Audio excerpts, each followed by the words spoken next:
అరే ఈగ, నాకు పరీక్ష ఫలితాలంటే భయం వేస్తుందిరా. ఏం కదరా సాలే, నాతో పాటు చదివారు కదా ఈసారి, బాగానే వస్తే లేరా సాలే. ఏం బెంగ పెట్టుకోకరా సాలే. అలా పరీక్షా ఫలితాలు చూసుకున్న సాలే గుండె పగిలి చనిపోయాడు. అప్పుడు ఈగ శోకంతో ఏమందంటే, సాలే నా సాలే, సాలే నా సాలే, నన్ను వదిలిపెట్టిపోయిన వారా సాలే నా సాలే. నువ్వు కూడా నాతో పాటు నుండి 100 రోజులు బతుకున్నావు అంటుంది కదరా సాలే నా సాలే.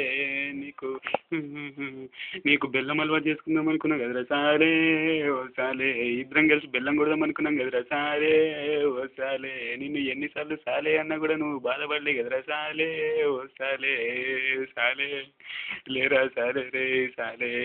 ఆ ముదిన స్టవ్ జయంతి వాడు నేను అనవసరంగా చంపిండు కదరా సాలే ఓ సాలే. నువ్వు లేని బతుకు నాకెందుకు రసాలే ఓ సాలే. నేను కూడా ఏ పెప్సీయో థమ్సప్ తాగి చేస్తాను రసాలే ఓ సాలే. మన ఇద్దరం కలిసి మన స్నేహాన్ని నిలబెట్టుకుందాం రసాలే ఓ సాలే. ఆ థమ్సప్ కూల్ డ్రింక్ తొందరగా తెచ్చి ఇయ్యండమ్మా, నేను చస్తాను. అలా సాలే చనిపోవడంతో ఈగ కూడా పెప్సీ తాగేసి చనిపోయింది.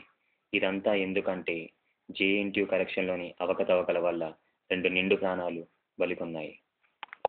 చూశారు కదండి ఈనాటి రహస్యం. వచ్చే వారం ఇంకో రహస్యంతో కలుద్దాం.